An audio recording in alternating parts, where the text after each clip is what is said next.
This is Legislative Review on Prairie Public's radio and digital platforms. I'm Dave Thompson. Thanks for joining us. Today, which is crossover week, by the way, we have Senator Brad Beckedel, a Williston Republican, joining us. Senator, thank you very much for taking your time. Thank you, Dave. It's always great to be here with you and your audience. Appreciate it. Well, I'm just kind of thinking we're at crossover now. Where do you see things right now in terms of how the Senate's doing and what you've got ahead of you from the House? Well, David, I would tell you that I'm very pleased at the progress we made, especially in light of the pandemic and the issues we had coming into this. As you might know, I spent the first week of the session home with COVID. Actually, I had the infection early and participated remotely, and it worked unbelievably well. We've had a few others that have had to do that this session as well. But I think, as the Senate Majority Leader pointed out in our floor session that just ended, we only had 2 active cases identified during the first half of the session here before crossover, which was a remarkable number. I think most legislatures across the country have had many more cases than that. So kudos to the public that's been involved, kudos to the legislators and our staff in particular for keeping everybody safe and allowing us to get, I think, done in a record time in terms of the Senate agenda. Why is it? Because of the new electronics and allowing people to testify from home that has allowed you to get some things done in a better time, perhaps? I think that's been one of the issues that we've had. Our legislative council staff did a remarkable job in putting together the technology needed on a short notice basis, and I think that's been one of the issues we've dealt with here. But I think also, besides the fact that it has allowed us to do things more efficiently, it's also, I think, become a better transparent process for the public. And I think the communication's been improved. If you look at the statistics, we've had a phenomenal number of people following our committees as well as testifying. Now, one thing you do hear from some legislators is they miss some of the milieu. You miss the kids being around when they come down to watch the session. You miss a lot of the people who come up to the Capitol, maybe some lobbyists, et cetera. It is a different feel, but maybe it's a more efficient feel. Well, I think it has been. I really feel bad for the school kids that used to come, because they used to so enjoy this. It would make all of our days when we could have the kids next to us. And the comments from them afterwards about what a great experience it was for them. But hopefully, next session we get back to that again. I think it's good for them. But I also think that the trade-off in terms of participation, we've had great numbers, as I said. So it probably won't be to the level it's been in the past, but the fact you've got the electronics involved is going to help out going forward. I think so, and I think it's changed our world, but I think it's ultimately changed it for the better. Again, more transparency and better communication, and the engagement of the public. I think because they don't have to be here to see us and communicate with us, I think it's been improved remarkably. Now, you're a member of Appropriations Committee. Correct. And let me ask you the big issues you're watching as the session goes into its second period of the 3-period hockey game. Well, you always have the big budget bills. In fact, we just ended the crossover break right now with the appropriations for the university system, which is about 15% of our budget. So we've sent that over along with some other large budgets: Commerce, Industrial Commission. These are all agency budgets, by the way. Department of Corrections, Transportation. Going forward, we're going to now see the bills from the House in the second half that have their agency bills, and a large one's going to be, the largest we'll see is going to be Department of Human Services. We'll see that in the last half of the session, and we'll also see the DPI budget, K-12 budget. So big budgets coming over to us. We've sent some big budgets their way, but I think things are looking remarkably well in the budget-wise from what I've seen so far too. Now, you were chairman of the subcommittee that looked at commerce, correct? Correct. What kind of changes will we see in the Commerce Department?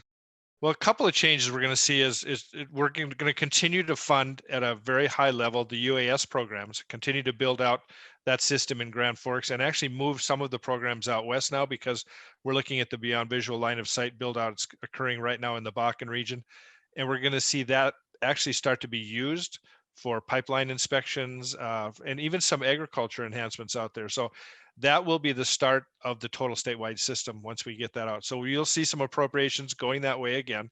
I think that's going to be a continuing basis until the system's built out. By the way, we were ranked by a national publication as #1 in UAS system development.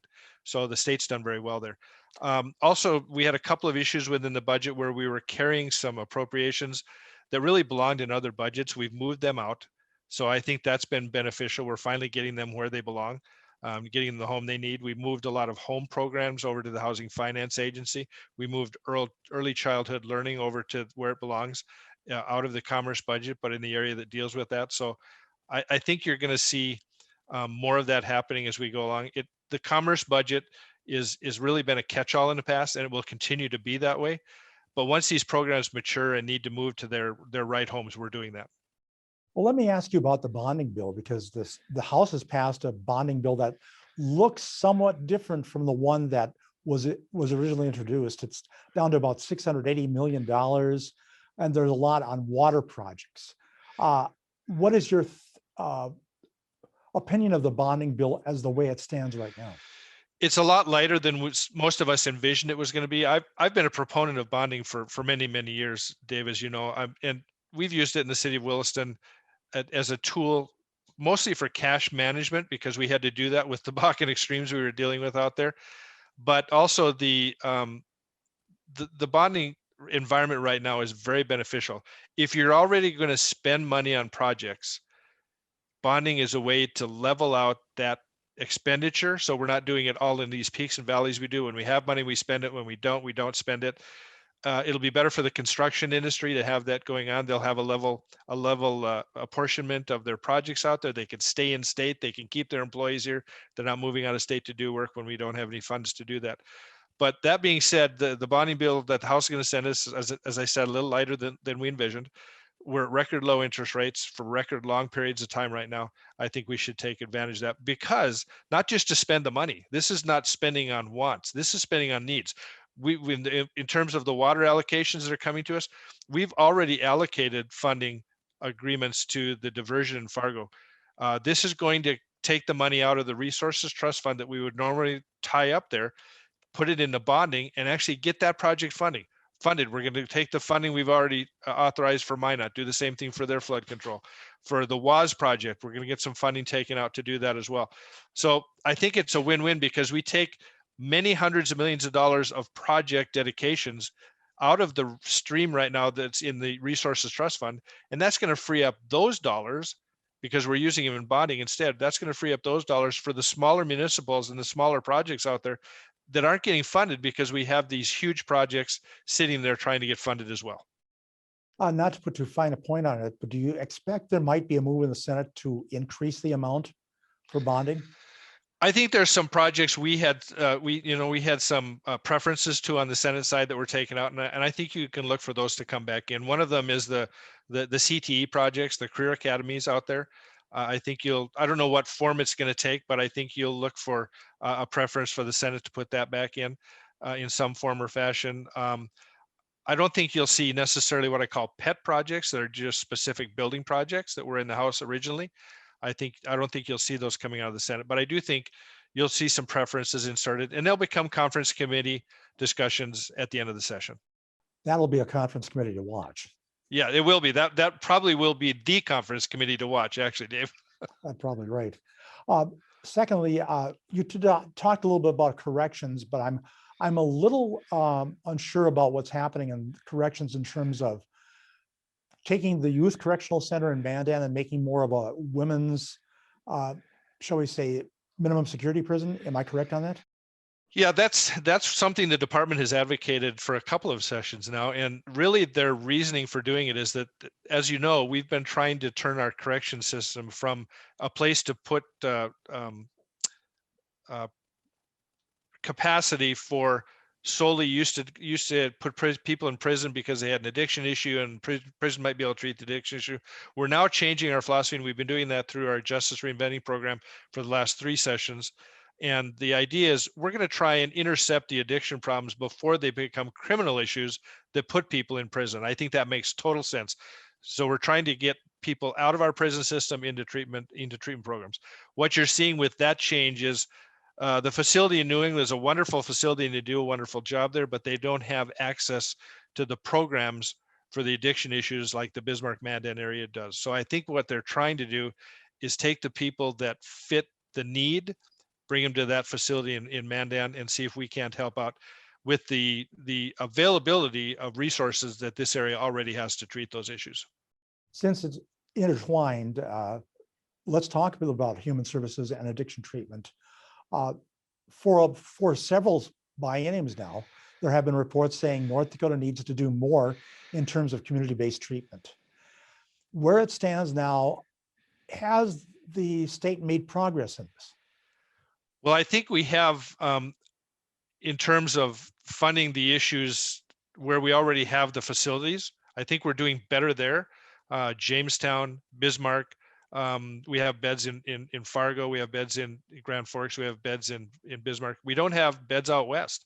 And I think that's the issue we're going to try and deal with when the human services budget comes over here. I know in Williston, I still sit on the city commission there. We run the ambulance service as a city. We're the only ones that still do that. We're not private there. It costs us hundreds of thousands of dollars a year transporting patients from our hospital facility to these treatment bed areas for in-treatment programs. We'd like to see beds out west where we can keep them there. And also what we're finding out is if you can deliver the treatment in an area, inpatient treatment in an area where the families still reside, you can take care of the family issues as well as the patient issues. We think that's a better road to recovery. So I think you'll see that happening in some form or fashion. So this is I guess the million-dollar question. How do you make it happen? How do you get treatment out to Williston, Dickinson, the West? Well, actually, really, it comes down to funding. We can find the treatment providers. In fact, we've had great interest from treatment providers that want to come to those areas, but you have to have facilities. Facilities are hugely expensive. We looked at a wing in our hospital in Williston that the county and the city wanted to renovate for the hospital to put in the inpatient program, and to provide 8 treatment rooms was a cost of $4 to $6 million. So you're talking about a high cost in terms of the facilities, and not very many residents being able to get into that. So we need to work on that side of it. We've got to get the beds in place and then bring the providers in. As I said, the providers are willing to come in. So is that possible bonding? Well, we thought it would fit into the bonding. It's an infrastructure issue. I mean, you're talking about buildings, you're talking about roads, you're talking about water. Those are all infrastructure issues. We think it would have fit in there, but that's going to be our discussion for leadership to have when the bonding bill comes over. Well, let me ask about infrastructure then, because a lot of money has been spent in the Williston area for the reliever routes and upgrading 85, but from what I hear, there's more work to be done, correct? There is. Highway 85, really, the grand plan is to have that system 4-laned all the way down to 94. So we have this system in the state. We have, we have a box with a center corridor between Bismarck and Mandan, and that puts literally every resident in the state within 50 miles of some 4-lane highway system for safe travel. And we want to get that finished. Obviously, before we 4-laned the system between Williston and Watford City during the Dalrymple years as governor, there was one year where over 52%, or excuse me, over 50% of the highway fatalities occurred in those two counties in that one year. Something had to be done, and it's made tremendous difference in the fatality rates that we're seeing in McKenzie and Williams counties. So we know by extrapolating that we've got more of the highway to do and more of the fatalities issues to take care of, and we want to finish that system. We're looking at a system right now. DOT is on board to complete Watford City down to the new Long X Bridge, the 4-lane bridge we just put in place down there, huge effort. And that's another 10 or 12 mile stretch. From there, we have about 40 miles to go down to Belfield, and we'll take it in 2 more stretches to do that. It'll eventually get done, but that's where I think the infrastructure bonding is important too. And of course, there's the idea of that Roosevelt Expressway too, as 85. Yeah, and I've been working on a national coalition out of Texas. Actually, I sit on a board for National Highway Association out of Texas that's trying to complete that system from the Mexican border all the way to Canada. And we're actually, what we're doing is we're trying to build a 4-lane system about 3,000 miles. And right now we have about 60% of that already completed. So we're very close to getting that done, but North Dakota is a partner in that, and Highway 85 is part of that route. And we talk about infrastructure. We talk about 2 years ago, you had the prairie dog bill, and that was an extra bucket for oil money. Part of that's filled up now, but it's a little unsure about when the next part's going to fill up. How has that affected your city? Well, actually, Williston is a hub city under that formula with the oil funding. So we retain our funding, and actually our funding is reduced because of the price of oil and the price and the production issues we've had. But it is stable now. We don't have a sunset to that we used to have every 2 years. We would have to come in and again ask for the formula to be renewed. My sympathies go out to the communities that are in that bucket system but not getting funded right now. We need to get that done. I think to really do that, we have to change the order the buckets actually fill in. But the House changed it last time and moved a strategic infrastructure fund above that funding level, and that's what's preventing them from getting their full funding right now under these price and production scenarios. So it would be nice to get those communities funded just as we have been. There have been a few, I don't know if you want to call them critics of SIF, the Strategic Investment in Infrastructure Fund, that's a second general fund for the state of North Dakota. Just wanted to get your reaction to that. It really has been. I mean, that's how we balance the budget. That's since its inception. We used to have the Permanent Oil Tax Trust Fund, which was never permanent to begin with. We spent the money all the time. It was before I got here in the legislature, but I knew about it. And the SIF fund is actually acted the same way. And there's merit to the fact that we need the money and it's there for us to use. But I tend to agree with the governor, the executive branch on this, in that we take $400 million of oil funds for the general fund right now. And people say, well, we're not dependent on oil because of that. But then we take another 700 or 800 million out of the SIF fund, which is oil money, and balance the budget with that too. So I agree with the governor that we should probably just be very transparent and say, we're going to take $1 billion of oil money and put it in the general fund at the start of the year. And that's going to balance our budget for us. I think it's easier to understand that way. But again, those are decisions made above my pay grade. That's just a personal opinion, but I think it would be better for us to do that. Well, speaking of money, there is that potential $1.9 trillion COVID relief fund too, if you want to call it that. And I'm hearing figures that it could be somewhere around $4 billion for the state of North Dakota. Yeah. How is that going to affect things? Those numbers are actually based on a per person basis for the total amount. I did the math and showed the leader what I thought it would be, about 4.2 to 4.3 billion.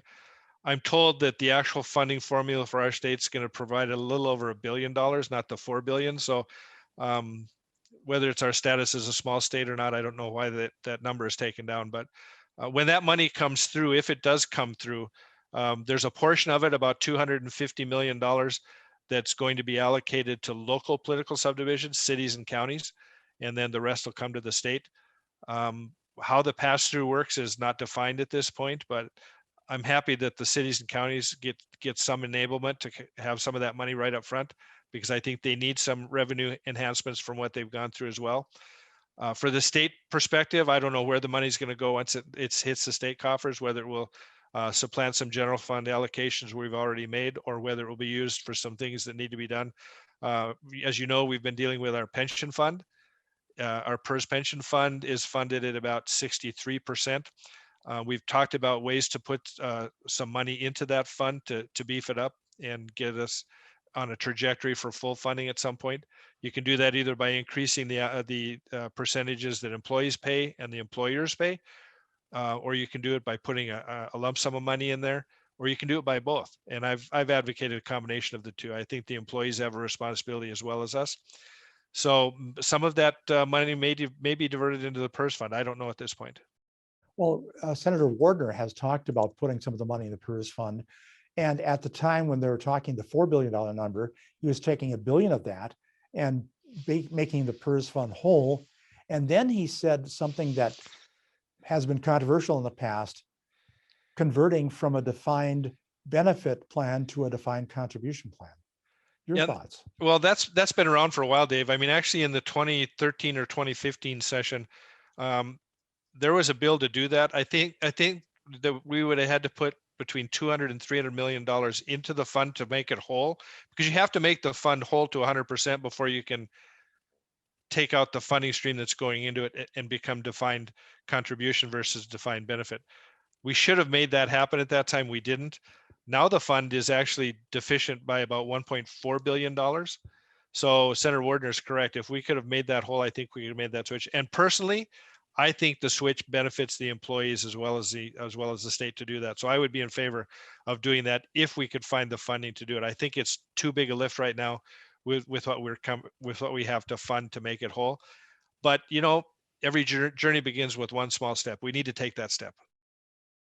Well, we talk about this COVID relief funds. We don't know when it's coming yet to North Dakota. It's still pending in Congress. But if you're still in session and that money comes in, how does that complicate the process or maybe ease up the process possibly? I think it's going to make, if it comes in while we're still here, it's going to make for some scrambling towards the end of the session to make the adjustments. I think we can do that.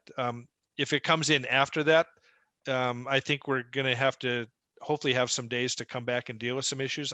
As you know, my annual sessions bill talks directly about this. I think every legislator has a fiduciary responsibility to do appropriations, not just the budget section. Even though I sit on that section, I still think everybody should be here to do that.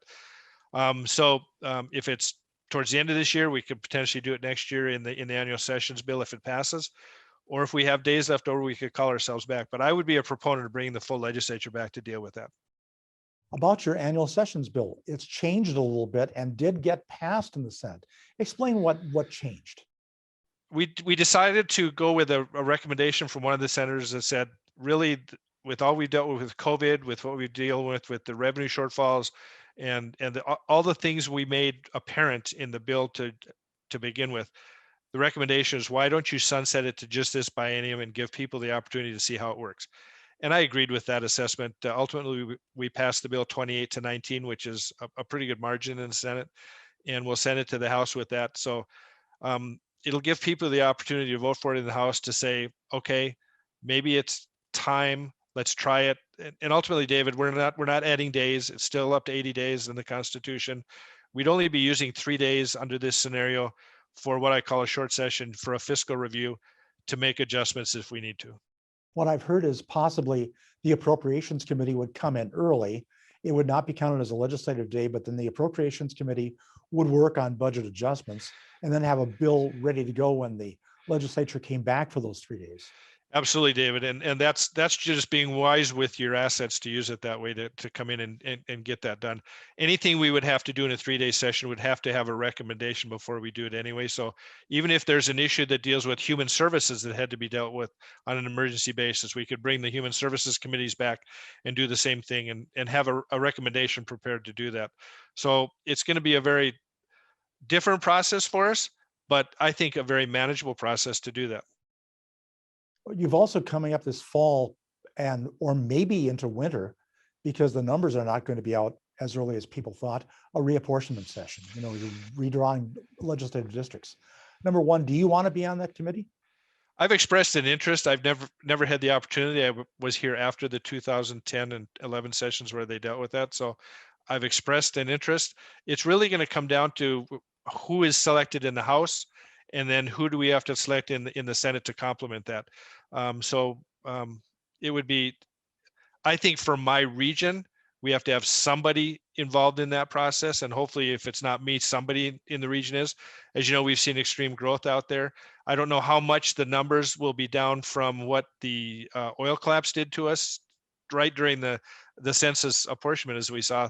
But we have 3 districts out there, 39, District 1, District 2, which is really District 1 and 2 are Williston. We saw growth in that area of up to about 73,000 people in those 3 districts. And 73,000 would translate into about 4 districts instead of 3 out there. So Fargo has seen the growth. West Fargo, I think you have to deal with that as well. The big thing that the districting plan has to deal with, in my mind, is do we stay at 47 districts or do we go to 49 districts? Because the rural districts continue to get so large with the not necessarily loss of population in those districts, but the growth in the urban areas. So are you advocating for 49?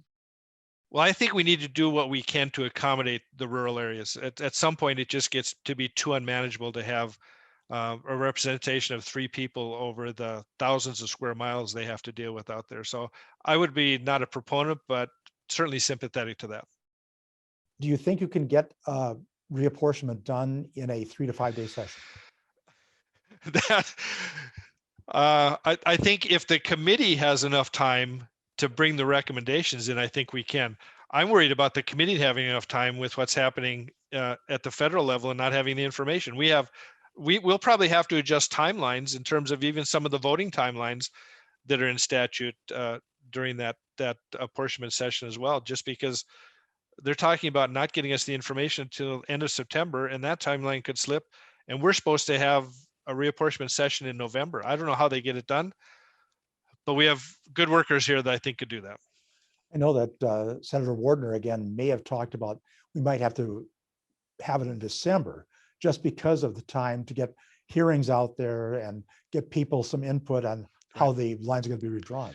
Right, because as you know, what's critical to how we work is we have public input, and the leader's exactly right. I mean, we don't want to do this without a public input opportunity. So if it happens in December, I think we might have to adjust some election timelines as well. Okay, just a short answer, Senator. Is there 1 or 2 bills or budgets that may bog down at the end of the session? I don't know if bogged down would be the word to use, but I think the bonding bill will be one that is at the end of the session. I think human services always seems to be at the end of the session. And then I think as just a topic, infrastructure will be at the end of the session. So I think those 3 will be the big issues. There'll be a lot to watch for. Yes. Thank you, Senator. Thanks for the time. Appreciate being here. Thank you, David. Our guest on Legislative Review, Senator Brad Beckett-all of Williston. He's a Republican. He's on the Senate Appropriations Committee. He's also a member of the Williston City Council. Thanks again. Thanks, David. For Prairie Public, I'm Dave Thompson.